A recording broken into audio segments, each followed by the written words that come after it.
case we have to defend in this debate is the memory laws around the Holocaust. However, the world in which memory laws weren't proliferated isn't some ridiculous world where schools teach the pros and cons of the Holocaust. Instead, it looks like a world where Turkey cannot hide or change their history of genocide. This is the world we stand for in tonight's debate. So I have like three things I want to talk about. Firstly, really quickly on what we think are alternatives to memory laws to help mitigate a lot of the issues that memory laws seek to address. Secondly, I'm going to talk about the misuse of memory laws, first stepping out like what are the general impacts and how countries often manipulate them. And finally, just a two-pronged principle around like how history should be open to interpretation, or like all information should be available to everyone. So onto the first like mini section on like what are the alternatives to memory laws. The main one that we wanted to prop in tonight's debate, and what we think would be common around the world in instances where there was a historical event that did need to be addressed through the laws, was like the Germany anti-Nazi laws. Now note these are distinct from the memory laws because they're not like dictating what can be interpreted or like understood about history, but what they were doing was saying that like Nazi ideas could not be like proliferated, so like you can't do the Nazi salute, you can't have the Nazi flag, like things like that are also going to like adequately address some of the issues that memory laws are seeking to stop, which is like the continuation of problematic ideas, right? So at the end of that, we thought there was like clearly like some clear alternatives that countries could take so that this like world in which memory laws weren't proliferated wasn't one where like the Nazis continued to be like a general topic discussed, right? So onto the like main issue here. Yeah, sure. Yeah, those are memory laws, my friend.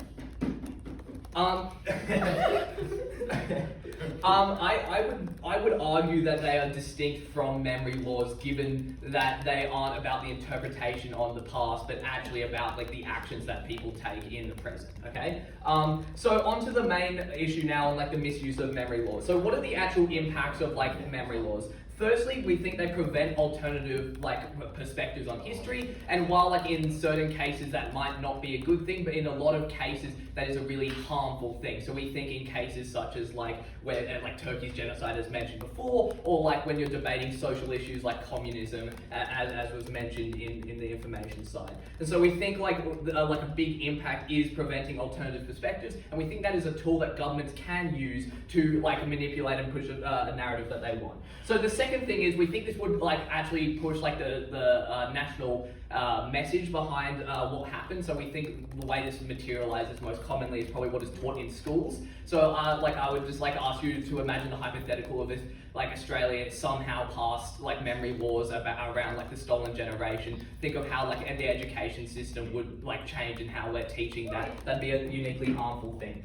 Anyway, the third other impact is it's often like revisionist towards history. So while there are some positive cases, like it is often looking back at history with either hindsight or like a new perspective that or like an agenda to push. But like the fourth thing to mention here is that these are laws that are being passed, which means the government has a certain agenda, and like a lot of it's like, okay, but in the case of the Holocaust, it is probably like a good like agenda, but there are a lot of times where since the people passing these laws are the people in power and have like the most to gain from like pushing a certain narrative, I'll take you in a second, that these often have agendas, and these are often a bad thing when you're looking at interpreting history and saying what information is available to the public. Yes? Would you not be fine with a law that said it was unfair for people to claim that stolen generation did not happen in Australia?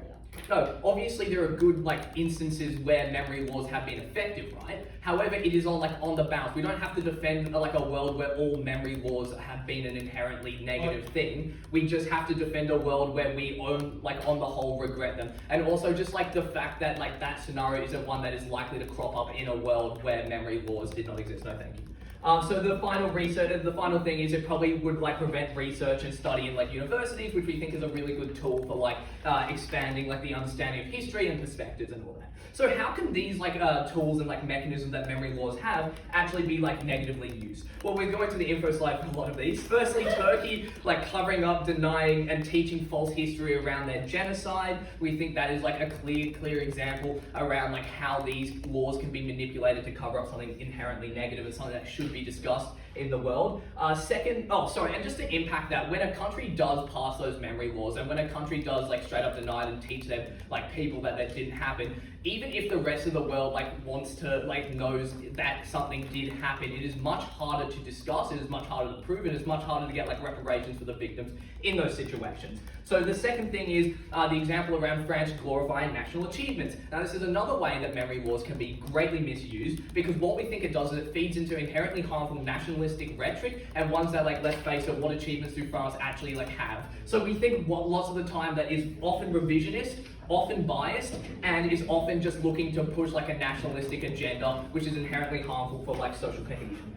The final thing is it just prevents social debate. This is the thing I alluded to before about how communism was not a topic that you're allowed to talk about. Now whether you support communism or don't support communism, it is irrelevant. We think that the discussion and the social capital that you get from discussing these ideas and maybe trying to pick the good things out of communism is inherent benefit that you would lose if your country is now banned, the discussion of that. No, thank you. So at the end of that, we thought that one, there's a lot of tools that these memory laws have that can be misused, and two, that the impacts of these are so great that on balance, even if there are good instances of memory laws, that it is massively harmful. So secondly, on the two-pronged principle of why history should be open to interpretation. So firstly, we care about people having the right to know about their past. We care about people having the right to access all information and things like that. We think it's important that people understand where they come from and their history. And we think obviously the prime example is Germany, where they teach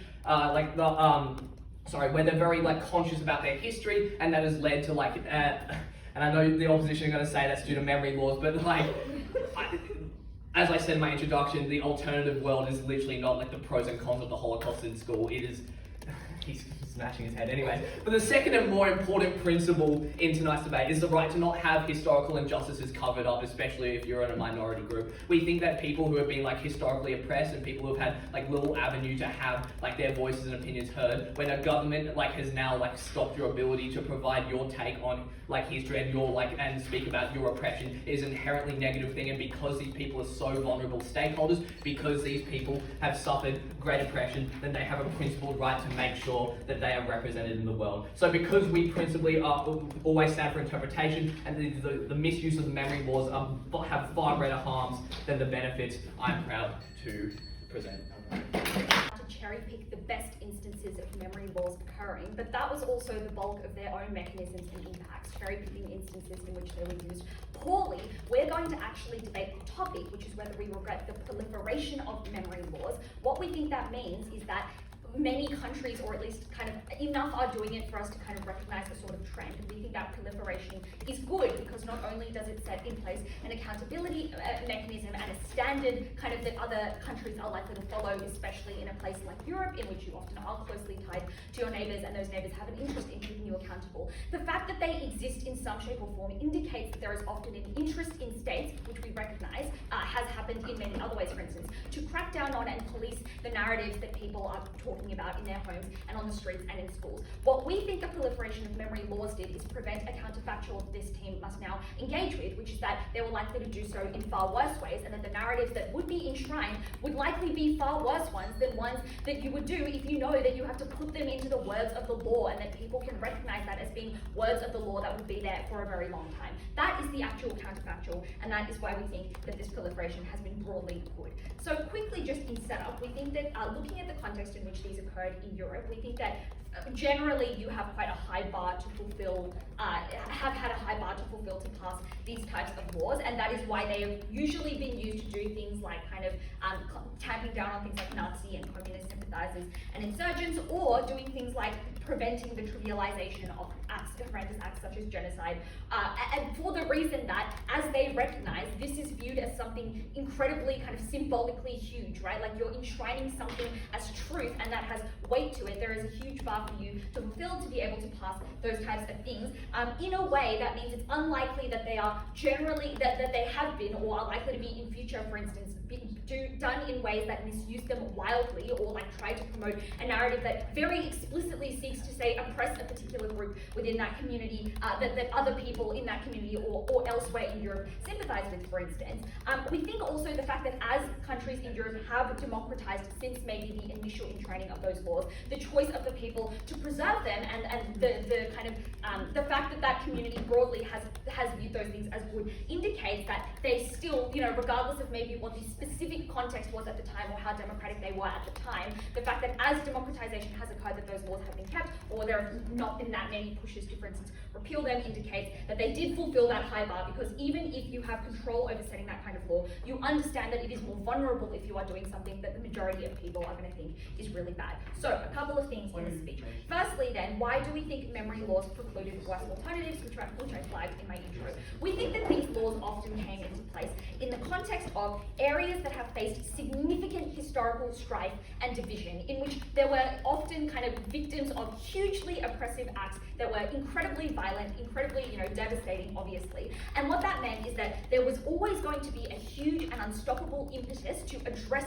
that division and address that strife. What we think that means is that the likely counterfactual would not have been just kind of vague laws that police generally bad behavior, for instance. We think it would have looked like things like greater crackdowns and surveillance to control the narrative in the aftermath of those kinds of strife, often because obviously a lot of those regimes had the capacity to do so at the time, because many of them were less democratic back then and therefore probably were able to crack down in ways that were far worse. So that would have looked, been doing things like I said, greater intelligence gathering and greater police power and things like that. What we think the harms of that are pretty obvious. Firstly, obviously, it infringes far greatly on people's freedom in ways that are far more sweeping and affect kind of people more broadly. But secondly, we think that it gives that government at the time that was likely to be far less democratic lots of power, which indicates that maybe they would not have democratized in the way in which they did now, because obviously they have far more en masse information and far more, for instance, military or power control over that state in a way that would have precluded democratization to the extent that it occurred now. And finally, we think that it often meant, it would often mean that you would have the disproportionate penalizing versus actual culpability. For instance, this is often addressing grandparents or whatever who really sympathize with the old regime or whatever. People who participated in the old regime maybe in more passive ways are still culpable, but maybe we would not want them to be dragged into this kind of an immense crackdown that would infringe on their freedoms far greater than their actual level of culpability. We think that is the act of actual counterfactual, and PM needed to contend with that. So why do we think then, aside from the fact that it prevented or precluded something far worse, why do we think memory laws are often generally quite helpful and good? We think there are three main reasons. Firstly, we think that you satiate a population that has been incredibly divided and hurt in a way that is, as I established, most moderate compared to what is the likely counterfactual. This kind of reform gives finality to people that lets them know that they are victims. We think a symbolic state acknowledgement is principally important. So while they tell you could have achieved this through policy that dictates the actions of people in the present, to some extent, not only is that kind of memory laws, but even most generously, if they are behaviors, for instance, that are not linked to history, we think that's doesn't get the principal justice that we get of there being a recognition that it is true, that there is a narrative that is true that you were a victim, and that the state recognizes that act was abhorrent and does not think that anybody should deny those things, and that was uniquely good. Secondly, we think you get better reconciliation, particularly domestically in the aftermath of that kind of historical strife and division. That is because it is far easier to move on, politically, domestically, when you have established a coherent national narrative of that event, which means that you have direction to guide forth your policy to come. So that means that, for instance, even opposition parties within a state that has been previously divided have a united truth to stand on, and then what they can discuss is the policy to then best move forward within that state, as opposed to, say, for instance, in places that don't maybe have explicit memory laws to this extent, like, say, Japan. Often the discussion would be far more about which truth we should be agreeing on, as opposed to what kind of policy-wise or practically the state can do to move forward. Finally, we think that you get far better international relations and cooperation. Particularly, we think that memory laws strengthen the EU in a way that would not have been possible without. Places like Germany, for instance, would have obviously hugely irritated all the other neighboring countries if they were to not enshrine this kind of a thing in a very symbolic and definitive stance to show that they were willing to enshrine that into that law. Often because, as for the reasons that I gave, and empirically, these laws have often been used proactively by aggressors and instigators, and that was crucial crucial to that kind of cooperation that we think was better for Europe broadly and also international relations. We think these laws are important, they are good, and the alternative would have been far, far more dangerous. We oppose. Today wants us to look into the most likely counterfactual, and they want to tell us that narratives under our side of the house are going to get a lot worse, and that we are not actually getting better outcomes for people. So, in terms of engaging with the most likely counterfactual, we think that, well, first and foremost, under having these memory laws, when we get these memory laws, we get to claim the positive cases in today's debate. So, for example, Turkey, we get the massive benefit on our side of the house that we get better reparations to Armenians when it's more likely that people within Turkey are becoming more educated. They're getting education within schools. It's legally allowed to have discourse within universities and discussion. And this sort of education and introduction of these political ideas is going to lead to international pressure and ultimately reparations to people who have been disregarded for over 100 years. And we think this is one of the key benefits that side government gets to claim in tonight's debate. Oh, it's not nighttime. I did that before. Secondly, we think that countries are less likely to accept. Next, we think that there are still laws that can ban activities. For example, banning the displaying of the Nazi flag and marching around with your guns is not a memory law, as side opposition tried to claim, but rather just a basic upholding of social standards and social cohesion. So we think that we don't have to accept the characterization that everything is a memory law. We're allowed to say that some things within tonight's debate, the simple upholding of social cohesion, are just laws that technically don't count as memory laws. So they aren't so harmful. Alright, in terms of our principle, that remained somewhat unresponded to from opposition in that right to informational integrity and the right for minorities to not have their history covered up. But I'll now move on to the more practical, bigger issues in tonight's debate. So at opening, at Prime Minister, we gave you the key issue that memory laws prevent alternative perspectives, they prevent these ideas being taught in schools, they're revisionist towards history, and they don't allow for political and professional discussion in universities. And these created several key harms. And I will also be integrating rebuttal in terms of expanding on these. So we think first and foremost, it is valuable to have memory of these events and political discourse about these events that have occurred in the past, even in the cases where they're negative, to prevent them in future. So what does actually not having these memory laws look like? Well, it looks like more discourse surrounding historical events, both good and both bad. So even in the case of the Holocaust, which is as my first said, is probably the hardest case that we have to defend in today's debate, we think that a lack of discourse leads to a lack of future regret and understanding of the whole range of ideas that actually led to the whole issue in the first place. So if you don't get the whole picture surrounding the issue, then it's more likely that it will fall behind in the national memory and allows for the, sorry, not right now, allows for it to come back in future. This doesn't mean that we think that a Nazi resurgence is likely to occur on our side of the house, or that any super radical past movement is likely to resurge under the our side of the house for a few reasons. Firstly, we think that it would likely be shut down by society, given that we live in a more globalist and less insular society than the conditions that led to World War II. And generally, within society, there's ample education, particularly in Europe, ample access to education and access to global outside forces. Secondly, as I propped earlier, we still have access to laws preventing violence. I'll take that in a second. Laws preventing violence and the collapse of social cohesion.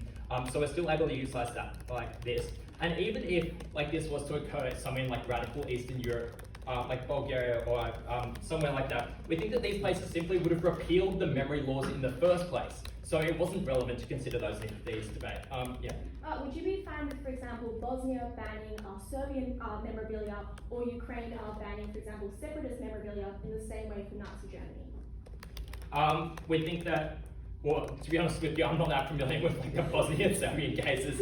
I'm living off the info slide.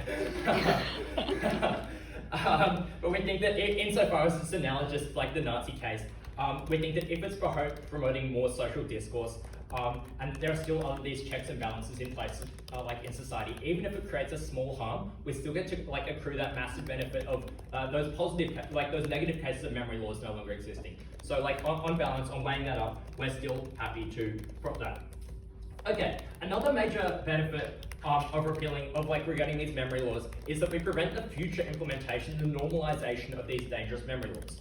Allowing revisionist history makes for a dangerous precedent. It allows for this sort of like, this to become normalized within Europe. It becomes acceptable that history becomes what the ruling party of that country talks about if we normalize this within history. And this is dangerous in like cases where like China can just like revise that like its absolute genocide and mistreatment of the Uyghur minority like never happened. Or places like North Korea can just like rewrite history. And if this becomes normalized, it's a dangerous precedent and ultimately harms minorities and those who have been the victims of crimes by nations against them in the past to just like say, oh no, that never happened. Alright, the final harm that we think memory laws promote is it doesn't allow for a wider political discourse. And the example we want to look at under this is like communism within Ukraine. Opposition talks about, and responding to their material here as well, opposition talks about how memory laws allow for like a united front. And the extension of that was that you get better international relations, which was contingent on that. So if we can prove it doesn't create a united front, then that's all false. We think that, firstly, it's never going to become a united front to the extent that you are actively suppressing political discussion within the state. So there will always be some who dissent, and there will always be some who are like looking at discourse and information from outside the state. And those people are likely to like rebel or create social discord within. So that's not going to be united in that sense. Secondly, we think that a united front that comes at the expense of free and open political discourse is never a united front we wanted to accept in the first place anyway. And just leads to like dangerous nationalism, the sort of stuff we're seeing in like places in Eastern Europe and in like even in the USA recently. So that united front approach was never a good thing. Third response is that different nations are going to have different united fronts. So to claim that better international relations are going to occur simply was like never a realistic outcome. So at the end of this speech, we see that sure, in some cases we do have to concede that minor harms might eventuate as a result of repealing his memory laws, but we think on balance there are major checks and balances in place to ensure that like we accrue our benefits and the harms are like minimized. So very proud to propose. Worst cases for our side, right? Which is the use cases where you have a very authoritarian or shitty regime that uses these memory laws in a really bad way, which oppresses the people and rewrites history in a bad way. There are a few responses to this. Firstly, as Emily describes to you, this is often not the end of the world, which is to say that lots and lots of countries use somewhat problematic narratives in order to inspire a sense of national unity, which is often good politically and economically in a country. For instance, America has a history based off the blacks of slave owning, which is obviously bad, but the recognition of founders is still something that gets to some degree some sense of stability. But the really important material M tells you to no response is the idea that because of the context that these countries have a huge impetus for these kind of things to happen, which is to say that these laws occur in countries where people's ancestors have been genocided, starved, or brutally tortured and raped, those people feel like they need reform, and those people feel like they need change and recognition. And in those instances, coupled with their characterization that these regimes were relatively authoritarian and powerful at the time, means that they would have reverted to far, far worse alternatives, such as surveillance, such as, repressing people and actually cracking down on people. And that's far, far more worse, because we would always prefer a world where state actors acted like China and had propaganda, rather than being like North Korea and starving people until they couldn't revolt. Would rather a form of soft gaslighting rather than actual repression of people, which was far, far worse in this debate. But thirdly, M tells you that the proliferation of this narrative broadly sets standards and accountability within that continent, because these memory laws don't take place within a vacuum. If one country sets a memory law being like, X genocide happened, and then another country's like, no, it didn't. Obviously, there is discord there, and given none of these countries are total totalitarian dictatorships where, these people literally can't hear anything and they can still hear news from the outside, there is a large amount of accountability on these states, which is why in the vast majority of instances, they are not the use cases as described by opening government. And a lot of countries, even the Turkey example that they keep relying on, there is literally a party in that country, which is like, that person is kind of controversial, and we should be debating that. So the one example they keep over-extrapolating from is a bad one for them because it demonstrates the accountability mechanism that M talks about, which is that these laws don't exist in a vacuum and that those laws are able to be repealed. But given the way that these states are liberalized and have become more democratized, but those people still have not voted to repeal them, shows that Jews probably care about the Holocaust and probably do not want to repeal those laws, right?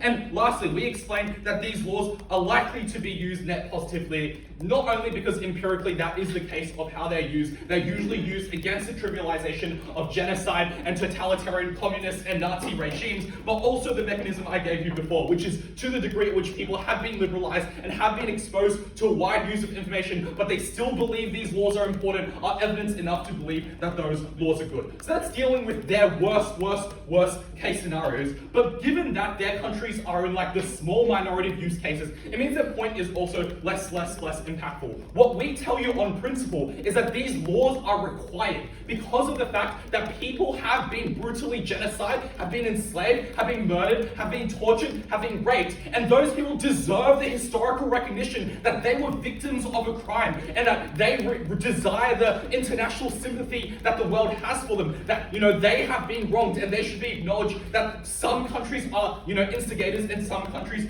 are victims. And they deserve that to a great degree, not only through the principal sense that they have suffered, but also practically this helps for reconciliation. It means that the Jewish person is now able to go to the supermarket and see the person who was once within the Nazi regime be a cashier and not try to murder them, but actually be like, well, we can live in a new state because this state has recognized that I was a victim and that is something that we can move forward from. It means when you establish new governments and there are people from the old guard that are there, people don't feel like they're going to be corrupt and stuff because of the fact that you have these memory laws that stop that dissent from happening. So let's move on to the second issue about alternative history, because the seeds of doubt and dissent start from the whispers which are silenced by our memory laws, which is to say that it starts from the grandma who sympathized with the old regimes. It starts from the gathering of neo-Nazis who are kind of like, our government's kind of shit. It starts from the bureaucrats or the policemen who entertain, implementing former procedures that the old boss used to do. And those are the things that we cut off from the roots, but it is also done in a far more moderate way and a far less pernicious way than the alternatives we prove of actually, cracking down on people or surveilling people and all that kind of stuff. I'll take a point from closing. Sure. Obviously, allowing states control over truth in history manufactures consent for the state to control truth in history. Your whole justification for this... Okay. So your problem is like, at the point at which people are brainwashed, therefore they cannot consent. This is smart, but it doesn't respond to the preemptive I gave, which is that none of these countries are totally locked in, and they have been exposed to other narratives in the modern day, which is to say that, say a country got kind of brainwashed, but now they're like a democracy and they're liberalized and they can see other countries that have different narratives. They're able to have the information to opt into those different narratives and they have not. And the best example we give of the harms that we talk about is Japan, because Japan does not have those memory laws, and that's why they still have shit relations with Korea and China, because they're like, you never acknowledge the fact that those rapes and those massacres happened. And they have that nationalistic sentiment rising within Japan because they're never able to silence them in the first place, because that was a point of history always to be disputed and not erased from the textbook. And that population crisis occurs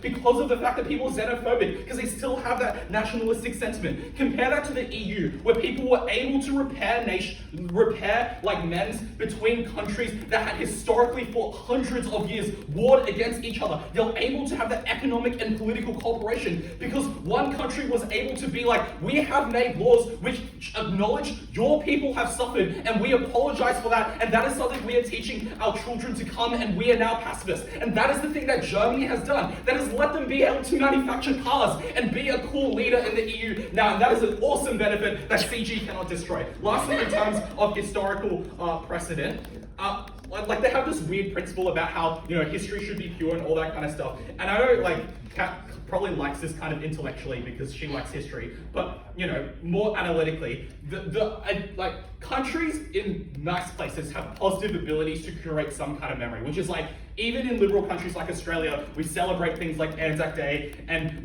we teach a version of history in our textbooks. It is unclear if this power is now negatively used, which prohibits something from happening, why that is necessarily principally distinct. But the second thing to say is that the weird, vague principle of preserving historical integrity that some historians care about is far, far less important than all the values we aspire to. The democratic value of the fact that people choose to have these laws in place and people desire for those laws to be in place, and the rights of people to have the freedom to not be curtailed by the hate speech that massacred their ancestors, and the tangible rights of people having more powerful nationalistic and economic benefits. Because of these reforms, we're very proud of those. The case of opening opposition rests on a very tenuous and poorly proved assumption that they attempt to hide at all points in time. That's the idea that since this is a threats debate, they don't have to defend, all circumstances where they could be used and abused. They just have to defend the circumstances which exist, which are generally good circumstances. The analysis they give you as to why the current circumstances are primarily good involve 1, ignoring all the world except a couple of Western European countries that happen to be democratic, and 2, claiming that the fact that those countries are democratic therefore means that those laws were legitimate and brought into place with the consensus of that population. But in a POI, I explain why that is wrong. Firstly, countries exist outside Europe, many of which were dictatorships, many of which people were not consulted in. But secondly, and more importantly, the fact that when those laws came into place, they gave the government the control to shape consent within that population for those laws to exist in the first place. And it's not like, there was a big vote on whether or not to put those laws in place. People who seized power in the aftermath of those dictatorships or those regimes just did them to consolidate their own power, and they were then so successful at it that now people believe that it was somehow this democratic process that everyone believed, and not the fact that someone successfully rewrote history in the way that we contend. So, the first thing I'm going to do is going to explain why, even if their case is true, on principle level, these laws ought to be opposed and are immoral in all circumstances, taking a high burden on opening government. Then I'm going to explain why practically these laws are really bad. Sure. It's in Europe only, as the topic suggests. Oh yeah, okay, that's fine. Europe is a very big place. It's not just Western Europe. It's engaged with, other parts of Europe. Turkey wants to become a member of the EU. Okay, so, firstly, why is this indefensible? We say allowing the state to control history and truth is an incredibly dangerous precedent, and one that you ought to oppose principally for 4 reasons. Firstly, it is a violation of people's rights to fundamental self-expression. We say that people have a right to engage with the world and share their own perspective, and just because you disagree with that perspective does not violate that fundamental right. Secondly, it's critical for self-actualization, because this law creates a chilling effect, and this deals with opening opposition's contention that the burden is high, because no it isn't. You feel that you're going to be persecuted for sharing your opinions, because the threat of the law is above your head at all points in time. It is not the case that you'll read the law books and be like, oh, reasonable, beyond reasonable doubt, no. You fear that you cannot say anything on these subjects at all. The government is likely to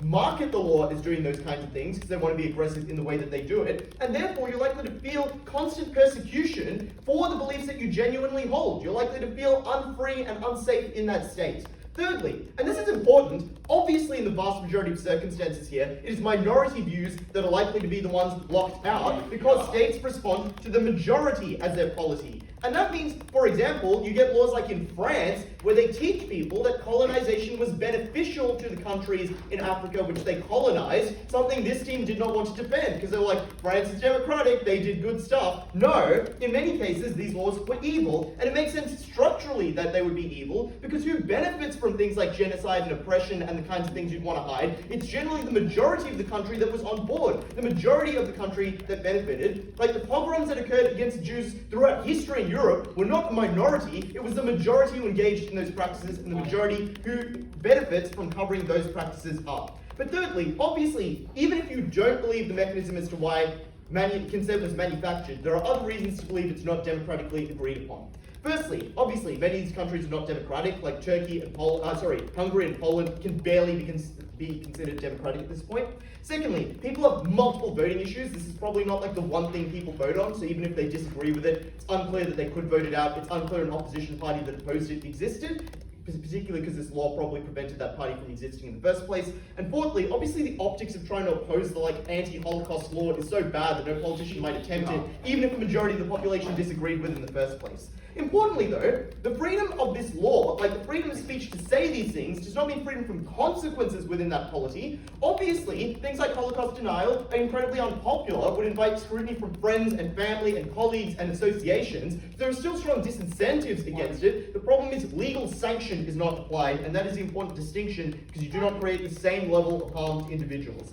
Lastly, on social change, obviously, how do you expect people to come to a consensus on what is legitimate and should be remembered as historical perspective if there can never be discussion of that in the first place because the government sets the agenda, noting that this is like the precursor for the consensus and the legitimacy that this team requires for their case to be principally just. We explain it does not occur, but the Holocaust has had a unique amount of scholarship, so it's probably anomalous. Think about things like the Holodomor, where people are not sure if it was or was not a genocide in the first place. There probably ought to be discussion over that thing. Like, there is so much reluctance to call what China's doing to the Uyghurs a genocide. Those things ought to be able to be discussed. This proliferation would say you should not discuss that. The impact of this argument is simple. Firstly, we contend that this, in all instances, even the worst cases, infringes fundamental rights that people ought to have. But secondly, we explain in most cases it probably leans very badly. And lastly, we explain that it is immoral. Given structural incentives to stand for minorities, in a likely counterfactual where they persecute them instead, wouldn't that be a worse abrogation of their principal rights? That's a good question. I would say the answer is no, because persecution is visible, persecution can be resisted against, persecution invites the ire of the rest of the world, and invites resistance and unity. This is control over the very narratives that define whether that cause is just or not. You now get to say, we aren't oppressing this group because they are in the wrong. You get to deny the injustices you've done to that group. You get to rewrite the perspective through which people even view that conflict. That is a far graver injustice than the idea that people just clamp down on these minorities. A harm that, if you believe their characterization of democratization and improving trends, is one that is unlikely to be in the long term. Lastly, on the practical harms. Firstly, on victims, we would tell you that if we prove, as we have, in the vast majority of circumstances this involves denying atrocities to people rather than preventing the denial of it, that is obviously bad for victims. But secondly, we'd support policies like helping those victims over policies of not talking about the harm.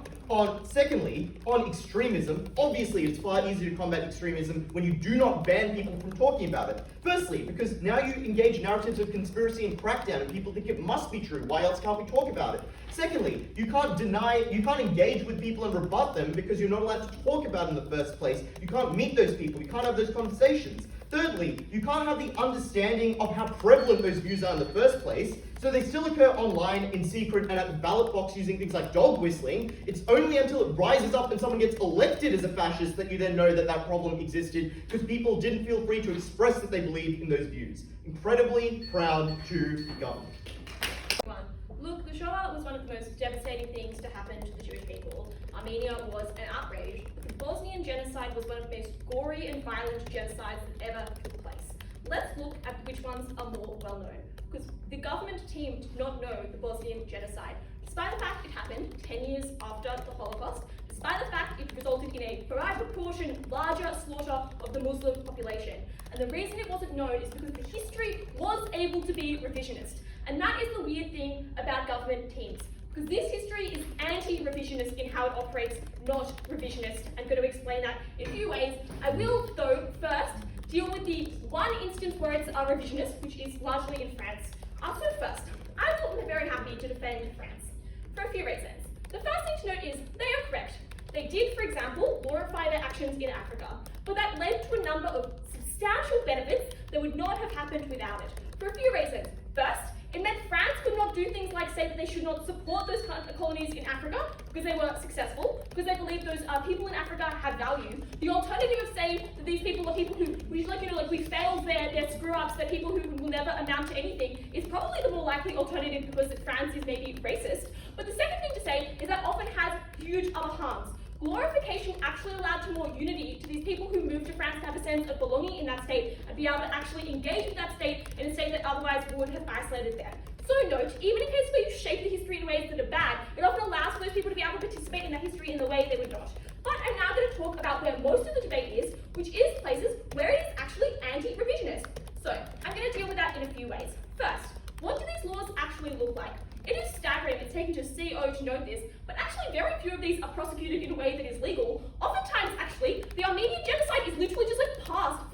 of the EU to acknowledge it happened, there was literally not a single actual law, legal outcome, which is maybe kind of weird for you guys, but it's actually true. And that is kind of devastating, because if there is no actual legal harm, what it is an acknowledgement of your historical past and that it should shape your education system and shape how you perceive your nation. And that is really important, because when it comes to educating your children, you should teach what happened, how it happened, and the tragedy of it. And you should not allow historical revisionism.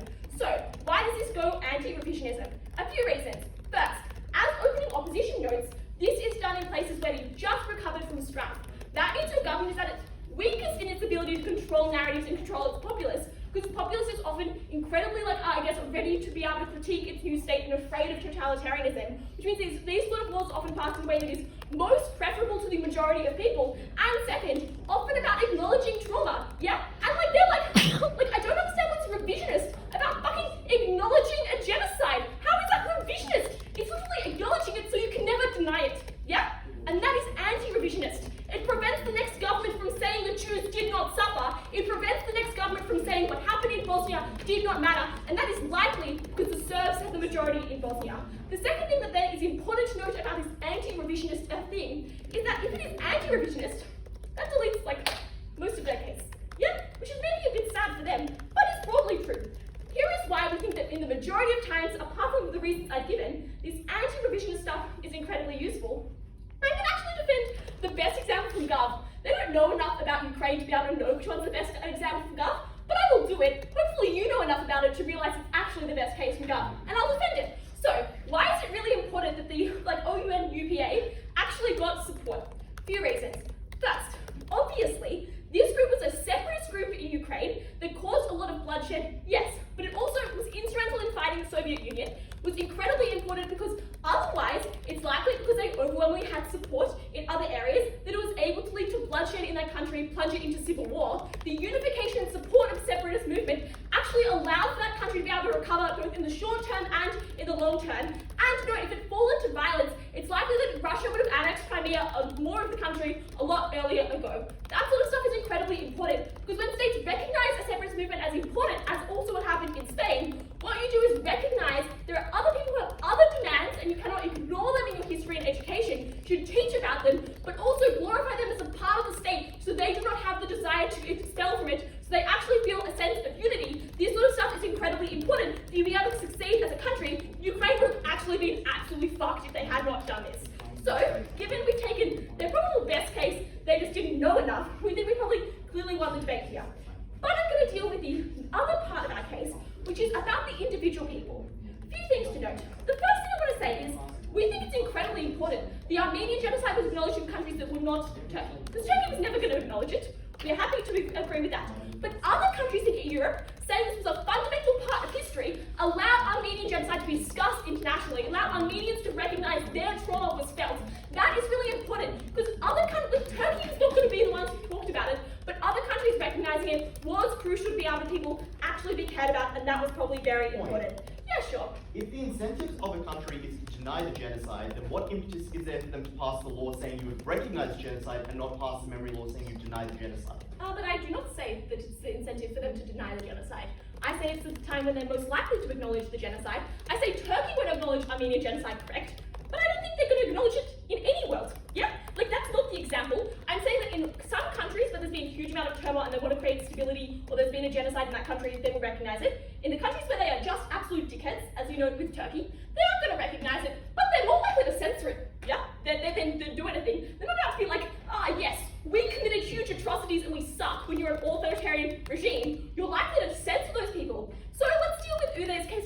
But if you censor them, you'll get more information. But we think that's the opposite. Because when, for example, you have to provide education that glorifies that narrative, you're able to allow more sources of information, which allows for easier critique. You're able to often investigate and have access to information outside of your country, which allows for you to be able to have more information about what happened. Oftentimes, information is allowed, for example, when you glorify a narrative, and you can have debate and discuss over it versus censorship, where you cannot have, for example, the university courses discussing whether or not this happened. Memory laws actually allow for you to be able to have access to information in a better way. The second thing I then want to say is we think that it's incredibly silly that they think that people want to discuss this sort of harm. Because they go, but people would be sad if they couldn't discuss their Nazi view. But I'm on the whole, if I was to weigh up who is by, not being able to discuss Holocaust denial, I would say Jews are probably more fucking harmed by you being like, is the Holocaust real? Than a Nazi is by being told to shut the fuck up. We're very happy to tell them, shut up, they have nothing actually useful to say. We're so proud to oppose. Opposition bench falls victims to the veil of democratic systems in being able to justify their abilities to censor minorities simply for the fact that they are elected democratically. We tell you that there are 3 fundamental reasons in this debate why A, no possible legitimate bar can be set at which memory laws should be applied. Second, why this absolutely does not help the unity of countries. And finally, why this does not help victims in and of themselves. Let's start with the question of why this law is illegitimate. Let's start with the low bar opening opposition set for us in this debate, and then we'll answer the question of closing opposition. Opening opposition says, firstly, you do not need to defend every instance in which this bar is set, and simply give the best examples for their side in response to opening government's admittedly also cherry-picked examples in their instance. A couple of questions to respond to this. First, closing government are the only team in this debate who fundamentally question the legitimacy of that bar. Firstly, the standard of that bar is one that continuously moves. That is to say, simply because this standard exists in multiple countries does not mean the fact that the majority of countries in Europe having this bar, A, makes this bar any more legitimate, or B, makes this bar any better. Because the problem with these kinds of bars of censorship is that they continuously self-perpetuate upon themselves. The standard gets lower and lower as the idea of censorship becomes more and more common, which means that this opening opposition cannot just defend the existence of the bar simply because many people can adopt it and can hold each other accountable, but instead it succumbs to the reality that actually many countries having that bar makes the standard of this considerably lower. That's why at closing government, we suggested an absolute bar for this kind of thing, which is that it should never, ever be allowed. Firstly, because there is no such thing in this debate as the idea of, it is never acceptable that certain elements or interpretations of history should be eliminated. That is, history itself is not necessarily an absolute truth, it is a form of self-expression that is extremely important to have in every single element of society, because it is the interpretations of history that A, bring benefit to society in and of themselves, but B, to the people who actually need to express them. Which meant that that was the principle that stood in this particular debate. That was why the principle needed to be absolute, because the comparative principle that opening opposition comes up with does not work. Closing opposition have an interesting twist on this, which is to say that they absolutely agree with the idea that the history should never be revisionist. Instead, they believe that this policy would be anti-revisionist for the reason that it prevents future laws from passing that might deny that Holocaust in the first place. A couple of obvious responses to this. The first and most obvious response is that they absolutely cannot mandate in this debate how future governments are likely to react to this kind of policy. That is, the creation of memory laws in and of themselves encourage future governments to be able to use that exact precedent back against them in a way that is extremely ineffective. Which means that if it is the case that you use these kinds of laws to, stop previous elements or interpretation of history from being used, in the very future, those exactly same, by the way, democratically elected governments can use the exact same democratic mandate that apparently exists under side opposition to then be used against them. And no, it doesn't matter if it is the case that in a lot of these instances they are not true democracies. The veil of democracy that both opposition benches rely on are sufficient mechanisms for those governments to be able to, justify to the majority of their citizens in most instances the reason why they are succumbing and taking down a lot of the minority harms that they have suffered in the past. And this is an incredibly important mechanism in this debate that we provide to you, because we tell you that it is the very reason that most of Europe is in a state of democracy that is the reason why this kind of censorship law is so particularly perverse.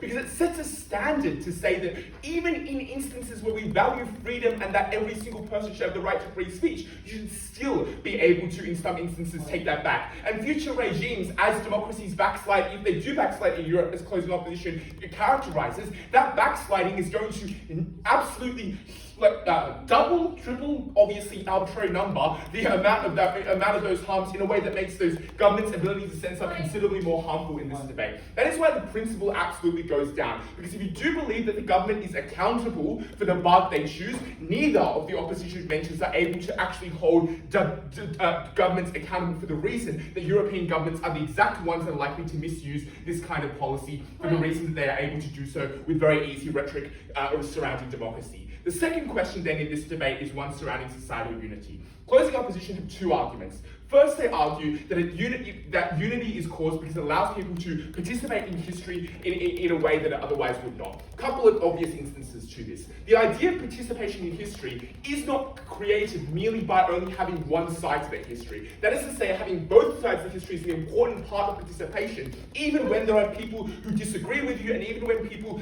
are actually invalidating at the very worst case of our scenario, even when people are invalidating your experience. It is a form of participation to feel empowered that even despite disagreement, you can still come out on top because some people still share your views, or there are a community of people who still share your views and stand behind what exists in this debate, which is extremely important because in our instance, where we have a majority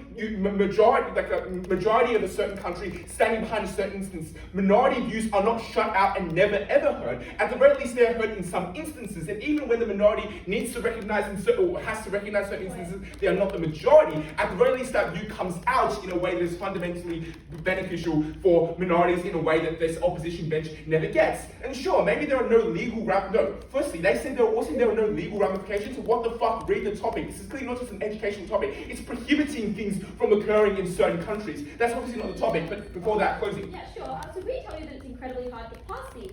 For example, you can only do them at times when it's just been a huge amount of conflict.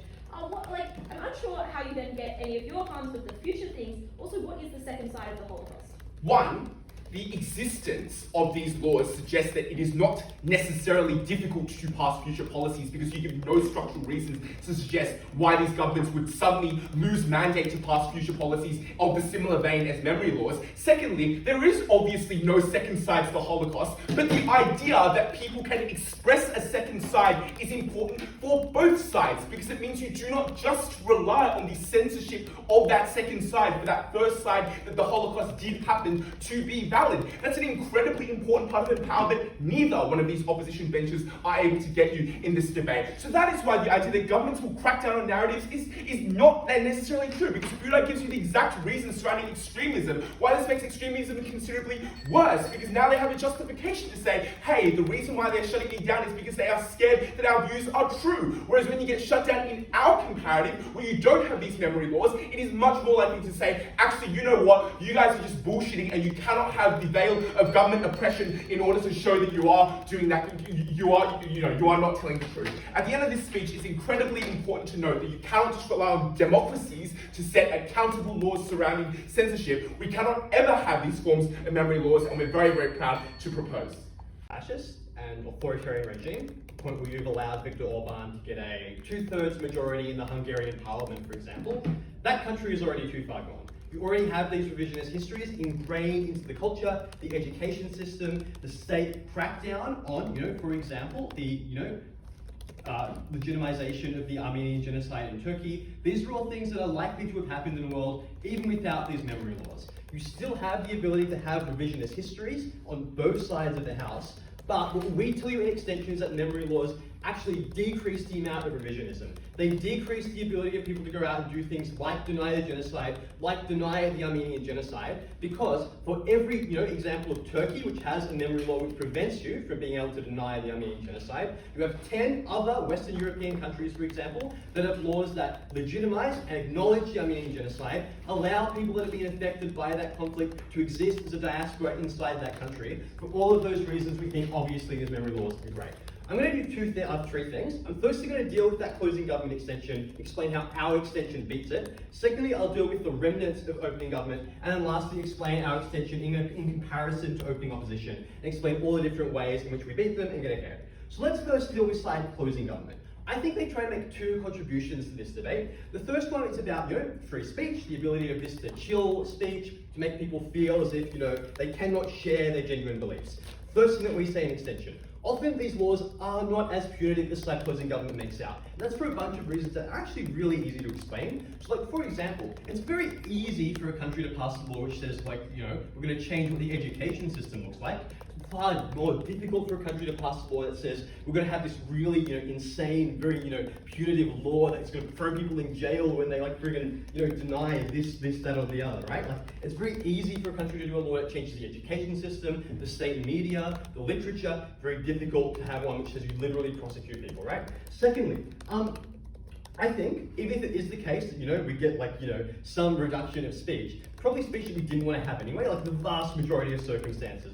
I don't really care if somebody has questions about the Holocaust, if their speech, right, has been denied and their ability to talk about, their questions about whether or not the Holocaust happened. That seems like a pretty uninspiring benefit besides closing government to claim. But then thirdly, I think this ignores the counterfactual. Because what we say is that we're likely to have, states, rather than going to these memory laws, relying on other things. Things like, crackdowns on the ability to have this speech that exists outside of the codification of the legal system, things which we say are far worse. But then fourthly, we would say that for every country which has a memory law that unfairly targets a minority group, there are multiple countries that also, as I alluded to in my introduction, have memory laws which empower these minority groups. Because what you really need to do when you analyse the closing government extension is not ask, are there laws which perhaps, unfairly, crack down on minority groups? It is, on net, are these laws likely to have empowered minority groups or disempowered these minority groups? We see the vast majority of these laws are empowering the people that have been victims of violence and genocide and crimes against humanity. That's why I think this principled line of argument in closing government doesn't work. I think the second thing, which they talk about the dying moments of member and then really talk up in web, is that it may be easier to rebut and deal with extremist views if, they can air them and they have them out in society. First thing I'd say is that I don't really want these people to air their views in society. I am fine having these people, talk about, their views in echo chambers, rather than go out and harass people and, air their bigoted and discriminatory views in a way which is directly harmful. But secondly, I think this is kind of a bit of a red herring. I think we're likely to have less of these terrible views in all of these memory laws, because we're not allowing, these, horrific views to be entertained in the education system. It's far harder for these people to get radicalized. But lastly, just weigh it up. Lastly, it's kind of unclear that rebuttal actually even works. Oftentimes trying to rebut and engage these people just legitimizes their views, lets people know that, okay, these views maybe actually have some merit to them, because we're going and challenging them and rebutting them. We're fine having these people die in their friggin' Reddit forums or wherever they are, right? All right, now let's deal with opening government. Yeah, sure, go for it. Your extension is contingent on two things. One, the laws passed in direct aftermath of the event, which is often not the case, for example, for in Ukraine. And secondly, that the population overall is sympathetic to the event and passes a law in favor of it rather than denying it, which again is unlikely considering majorities often benefit from that repression and were involved in it. I have a few things to say about this. The first is to say, actually, I think it is very likely that what we are arguing is the majority of cases. That is, the majority of times that you pass these laws after an event has happened. You don't randomly pass a law which, stops people from engaging in Holocaust denial. You do that after the Holocaust.